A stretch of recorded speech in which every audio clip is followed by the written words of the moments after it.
Good afternoon. My name is James Williams Jr. Welcome to Kung Fu Havoc number 2. This is my DC TV report.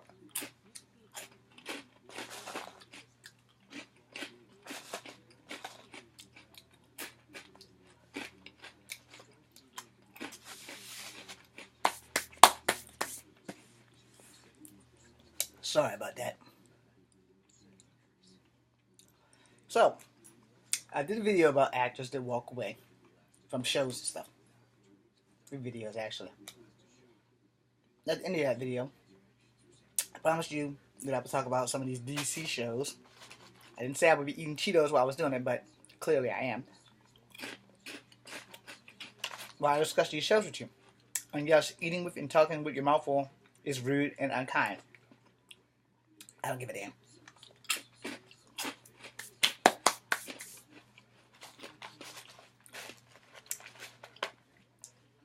As long as you can't see it while I'm eating.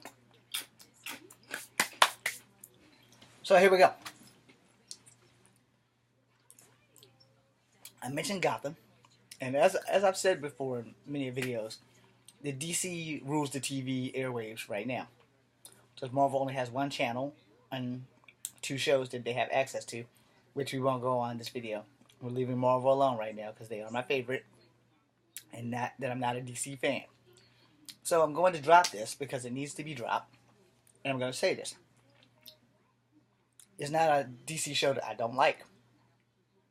A couple of their concepts I don't like, but they're good shows and they work, so shut up and enjoy this. I'm going to start with Gotham, alright? I watched the first season, and when they got rid of Fish Mooney, I stopped watching. So I'm like a whole season behind. But at the end of the season that just finished, they brought Fish Mooney back. So, guess what? I'll be watching again because Fish Mooney is back. And not just because I fantasize about having sex with Fish Mooney. Alright. Now let me get to the pros and cons of Gotham. I'm probably never going to be on that show, so I'm going to speak freely. If you guys like Gotham and you're a Batman fan, you're going to tune into this. If you're not a Batman fan, then you probably just like Gotham for what it is, and you're not going to like what I have to say, so here's your opportunity at 2:48 to stop the video and walk away. Because this is not going to be a 2-parter, and this isn't going to be, well, actually, this may be a 2-parter. It's not going to be pretty, and it's not going to be swift. But I'm not going to try to stay on Gotham. I'm going to touch on the other shows as well, so it might wind up being a 2-parter. But anyway, if you are a Batman fan, Gotham is not for you. Why do I know this? Because I am a Batman fan. It is my favorite DC comic ever. Do I collect Batman? No. I collect his memorabilia. Sometimes. It just depends on my wallet.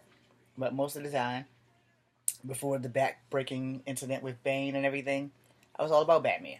But as far as comics, you know, it's the only DC comic character that I can relate and love because he's normal. He just has billions of dollars, which I don't have. And he fights crime. Something I've always wanted to do. However, vigilantism is against the law, unfortunately. But, you know, if I could get away with it, I would do it. So now, to the main point. Everybody that Jim Gordon is fighting, Jim Gordon has not fought directly in the comic book like he does in the show. I'm not saying Jim Gordon is not a badass.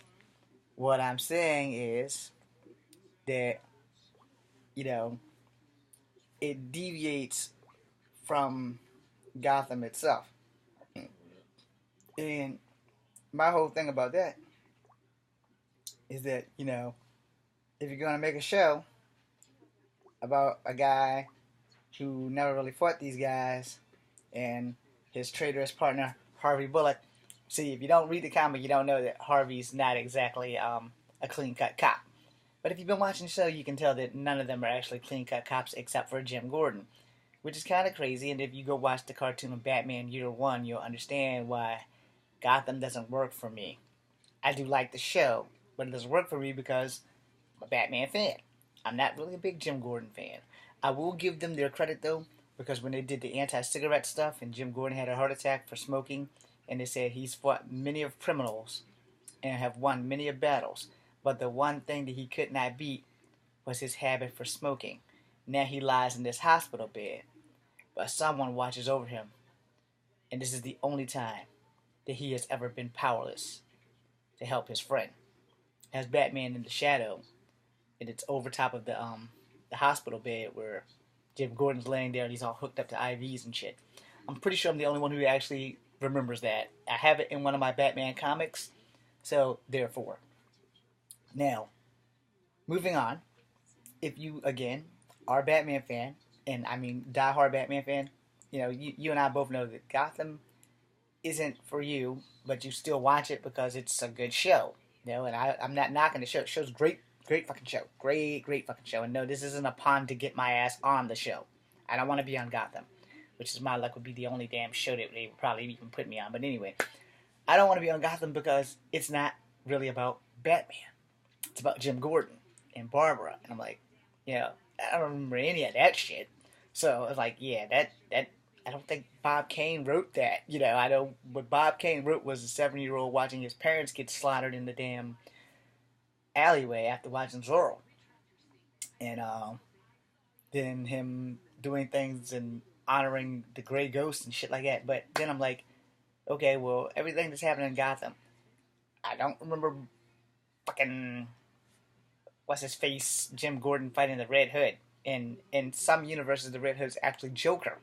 And Joker's actually a hero, if you can believe that. And Night Owl, I think. Is Night Owl or is it Owlman? One of those guys is Batman from a different universe who never suffered. He was just evil with money.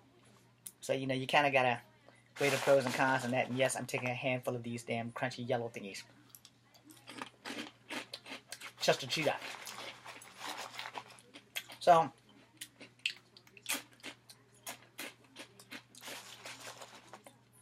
I'm going to leave you guys with food for thought about Gotham. It's not a bad show. It's a great show. I enjoyed the first season thoroughly. I enjoyed the season finale that they just had thoroughly. Especially because they brought back Fish Mooney. That was just a spoiler. But as I'm watching it as a show. I had to disconnect myself from the comic book in order to like and understand the show. If you're a comic book fan, it would kind of be like if you were a Superman fan and the only damn thing they ever mentioned was Camdor, the little city in the bottle. It would be like that. So that's kind of how I have to look at it. I have to look at Gotham as being like Camdor and just watch it like that instead of it having anything to do with Superman. It just has something to do with the Kryptonians in the bottle. And that's how I watch Gotham.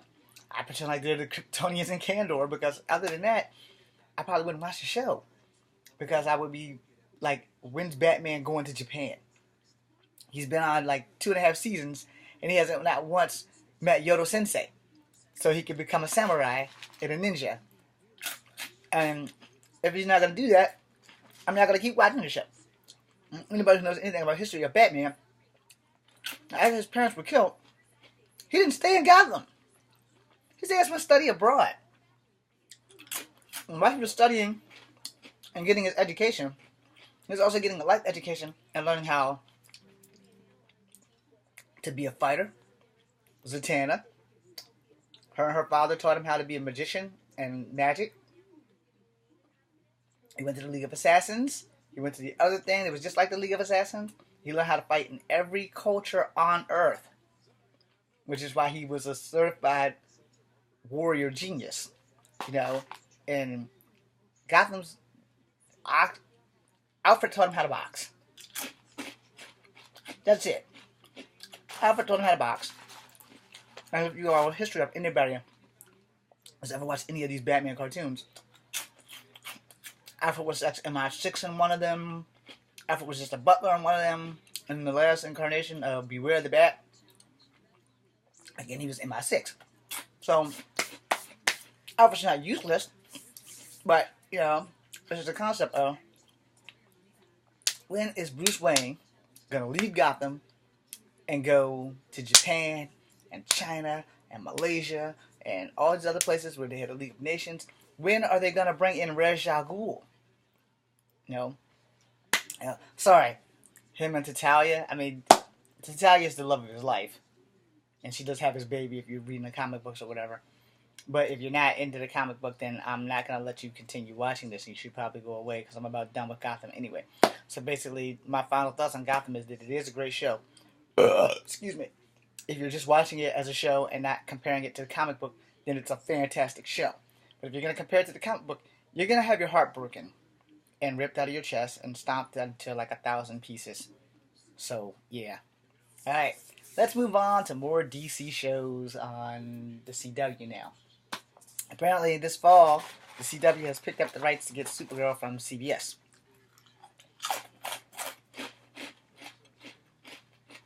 Well, we'll see how they play that out. I liked it on CBS. So, Supergirl. I give it 2 thumbs up. This is not going to be a chomp down. I'm not that big of a Supergirl fan. I do know that there's changed a few things, and there's nothing I can really do about it. But I don't think that they based it on the normal Supergirl, because I don't remember her name being Carol Danvers, which is on me, because it probably was somewhere. And I don't remember her having an older sibling, but it still works for the show, so, you know, hey, knock yourself out. I do remember when I used to read Superman, and Supergirl popped up, she was always younger than him, so somewhere along the line they switched it. I think that probably happened in the New 52, so I'm not even going to go there. But they claim this is how it always was. I was like, yeah, whatever, man. I'm sure the 2 guys that wrote Superman and Supergirl didn't think that way when they first wrote this shit back in Action Comics. And Superman never really hinted at his cousin until like the 70s or something. Anyway, maybe the 60s. I'm not that big of a DC fan, so bear with me. So, as Supergirl is growing, I will give them their credit. They have given different ethnicities to main characters, which is cool with me. I don't know anything about Cat Grant. I don't even know what Supergirl does for a living. I know that she used to have a romantic relationship with Lex Luthor. That's about my knowledge on Supergirl right there. I didn't know she had anything going on with Jimmy Olsen, and if she did, I don't remember it. And I do know that when she's Cat Grant's little studio or whatever, she's supposed to have black hair in the civilian world and be blonde as Supergirl. Now, I'm not saying that they didn't change that, because they changed it. She's blonde all the way through. And I'm like, okay, well, that's cool. And I will congratulate them on bringing the Martian Manhunter to TV, because the Martian Manhunter needed his own show. He really did. He's one of the premier best DC heroes ever. So if you're not a Martian Manhunter fan, fuck you. But I am the Martian Manhunter fan. I like the Martian Manhunter. John Jones is the shit. Now, granted, I don't like him more than I like Batman. No DC comic character for me will ever be better than Batman. Even the Black Green Lantern, which is John Stewart, no. Batman, and then John Stewart, and then Martian Manhunter. But I like all the Lanterns except for Guy Gardner, but no one likes Guy Gardner. I don't know why. No one likes Guy Gardner. I guess he's a douche. So, that's that. So, we're going to get off of Supergirl, because Supergirl's a pretty good show. They haven't deviated too much from her character that I know of, because I'm really not that big of a Supergirl knowledge factory.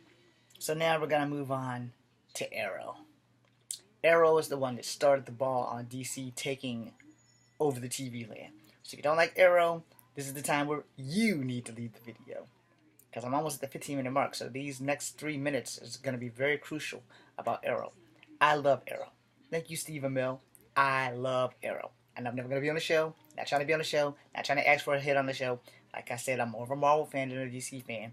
And this is the part where Stephen Amell is probably going to hate me, because everything that Oliver Queen is doing right now, except for the part about the illegitimate child, is Bruce Wayne's story.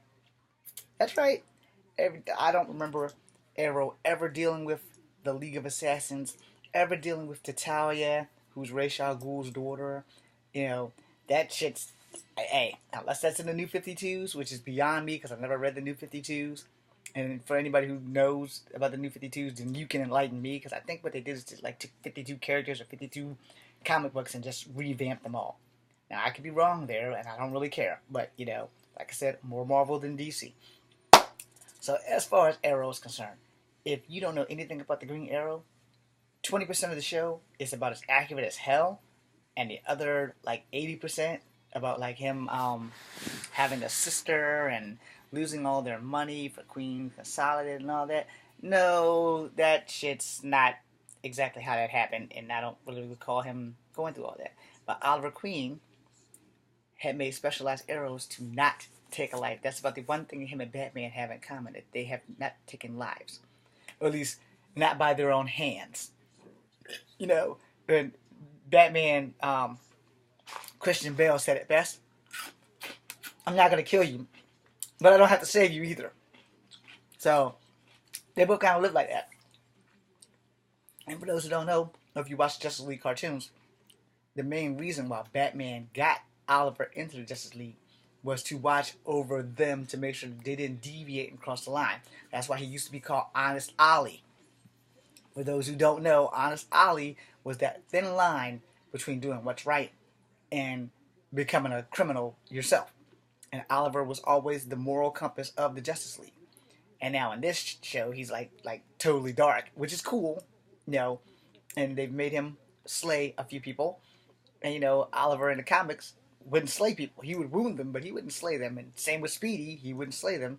So you know, it's touch and go. But I love Arrow. I want to thank you guys very much for that. And you guys can stay tuned for the next video, because the next video will touch on The Flash and Legends of Tomorrow. And I think I'm missing one, but I'm also going to pick up from that on Arrow as well. So I'm James Williams Jr. This is Kung Fu Havoc number 2. Thank you for watching.